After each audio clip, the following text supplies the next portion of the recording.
my first time at this, so just have a little patience. Let me start out by telling you a story about a man from my hometown.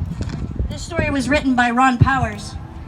Mark Rippee has survived the streets of Vacaville for more than 12 years despite being sightless, missing parts of his brain, enduring the pain of an interior metal rod to support his shattered right leg, 50 surgeries, many of them to heal the wounds he has suffered from repeating beatings by passing thugs.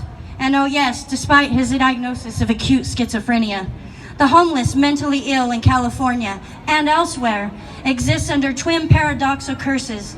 They are public eyesores. Pedestrians grimace as they step over their inert forms or cross the street to avoid their wild gestures of ranting. At the same time, their invisible, faceless statistics, generic, interchangeable, somehow less than human because of their madness. Mark Rippee is one of these living paradoxes. Perhaps he should be their normal symbol. His nearly faceless face is the face of the faceless. The face of our gravely disabled brothers and sisters who live and suffer and howl and die, bereft the help of government agencies and many churches on the streets of our cities. Think about the obscenity of your country's mental health care system. 32 years ago, Mark Rippee was a handsome and hopeful young man. At the age of 23, he was a productive member of Vacaville community, a robust construction worker with a girlfriend still mapping out his life plans. Those plans blew into bits on an instant Sunday night, June 21st, 1987, Father's Day. On a dark country road, astride a Harley-Davidson motorcycle that he had owned only for a few days, Mark swerved to avoid an oncoming car and had drifted into his lane and tore through an alfalfa field until the bike plowed at high speed into a grain harvester, destroying his eyes, exposing his frontal lobe, gray bits of where they found around him. His right leg was ripped open from his crotch to his ankle and broken in several spots. The EMTs loaded him into the ambulance, assumed he was dead until they noticed movement en route to the hospital. Mark Rippee survived his shattering injuries. His accident, however, struck his close-knit family. His father, James, suffered a breakdown soon afterwards, entering a state of denial that led him to prohibit Mark's twin sisters, Linda and Catherine, for securing Mark's commitment into an institution. 6 years later, James Rippee suffered a stroke and died. Mark's mother, Lou, now 80, also commenced a long, slow decline in her health. For 18 years, Mark's managed to live independently, given the givens. His mother and his twin sisters threw themselves into his welfare with the aid of a part-time caregiver. At intervals and with support, Mark can contain his own apartment. The three women kept hope. They never lost their love for an invisible man beneath the disfigurement and the ravaged brain. That hope eroded with each of the 20-odd operations of Mark's brains to scoop out abscess. Mark has undergone more than 50 operations in all. Each brain surgery eliminated more gray matter. And worse, Mark hallucinated. He heard voices, spoke in the persons of 3 different people. He called Travel's Air Force Base several times to report that the aliens were attacking. Linda said, a voice told him to take a fork and pluck out my daughter's eyes. He chased Smith with a stun gun. He began a conversation with himself and 2 to 3 other people. Mark's psychosis deepened. He buried his mother from his apartment, yelling that he would kill her if she came in. He did not believe it was his mother. The sisters feared he would hurt her. His mother stopped caring for him. After 20 years of the stress on her was taking a toll. Shortly afterwards, Mark was evicted for starting a fire outside his apartment door.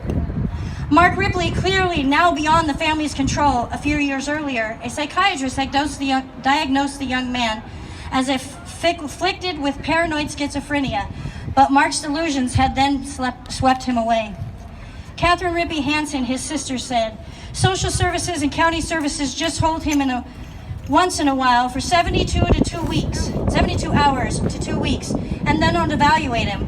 Don't tell him the county he needs LPS conservatorship, and just walk him out to the sidewalk, down a little ways, and leave him standing on the sidewalk, blind, brain damaged, schizophrenic from the TBI, confused, unable to take care of his own needs, and alone. Often in a new town that he is unfamiliar with, and they don't even have to tell the family which facility see where he is or when they released him. Sometimes so weak he can't even stand up. People beat him all the time and rob him of everything he has on him. Over and over. Over and over. 32 years. When will the state of California get it together and change the laws for the gravely disabled people? The sisters began to search for a therapeutic sanctuary and psychiatric care. In doing so, they entered a labyrinth world, a world that often mystifies most Americans, including relatives of the mentally ill, a world of bureaucracies, piled upon bureaucracies, municipal and state government, psychiatric hospitals, police departments, a world of strange acronyms. The list intends into hundreds. Behind the acronyms stretch a thicket. Thicket of rules, restrictions, policies, protocols, all designed, it seemed, to pass the buck, evade accountability, and keep the mentally ill as far possible from reclamatory help. Among the most infernal and acronyms was HIPAA, the Health Insurance Portability and Accountability Act. Congress created HIPAA in 1996. Essentially, it was a misbegotten tool for ensuring the informational privacy of a patient in the healthcare system. In practice, HIPAA has deprived countless thousands of family members from informational vital to helping them understand what is wrong with their loved ones and what to do about it. Leading advocates for mental health care reform have insisted that HIPAA be either radically reconceived or scrapped. HIPAA rules prevented the Rippee family from even being able to confirm the diagnosis of Mark as a paranoid schizophrenic, nor could they ascertain his medication needs. Nor can they even have him removed from the brutal mercies of the Vacaville streets and placed in a safety institution.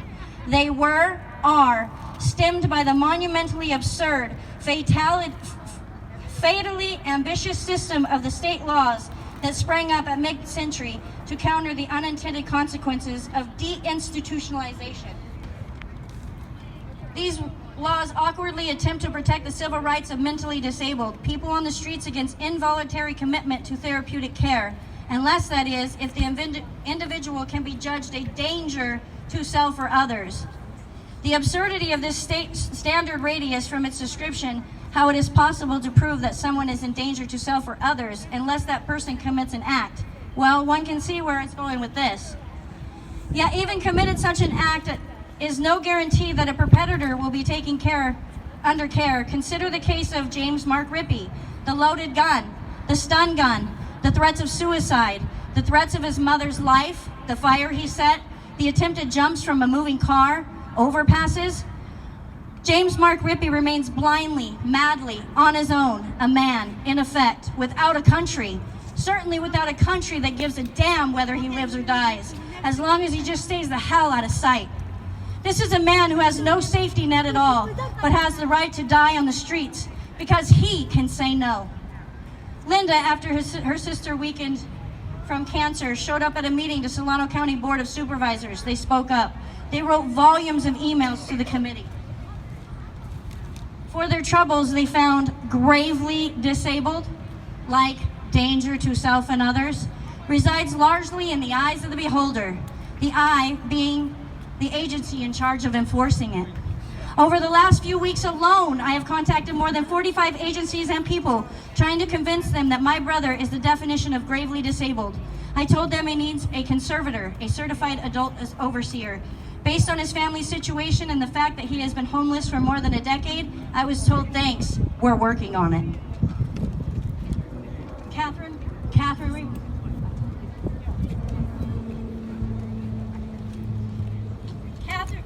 it's okay. Catherine reported that the Board of Supervisors let her know that they considered Mark self-sufficient. Get this. If he can eat out of a dumpster, they consider him self-reliant. If he knows how to cover himself with newspaper or sleep under a bush to try to stay warm, he's self-sufficient. If he can panhandle, Other relatives of the street people in the state have reported versions of the same exact response. The Rippees, along with tens of thousands of other Californians, are struggling to reclaim their helpless loved ones from the California streets, but end up back where they started, nowhere. This is a man who is suffering, body and mind tormented, in a physical and mental pain every day. This is a man who hears voices he hates like a broken record to the point of pure torment. This is a man who had medical doctors abandon him for having angry and unacceptable outbursts. This is a man who gets robbed of his income by people he asks to help him use the ATM. This is a man who has family members who, under current laws, cannot make decisions for him to help him, said his sister Catherine. With Catherine depleted by her disease and Lou Rippee awash in depression, Linda Privet struggles on alone on the streets to reclaim what is left of her brother. I have not been able to as much as look at Mark. She told me a day or two ago. I'm feeling guilty about that. You're entitled to look away from your brother, Linda. No, you won't, not for long. It's the rest of us who are morally obligated to keep looking into J. Mark Rippee's nearly faceless face until we accept that this man and all his gravely disabled, mentally broken brothers and sisters are our brothers and sisters as well. And that we must not look away until we have inspired or shamed our country into facing them and giving them the sanctuary.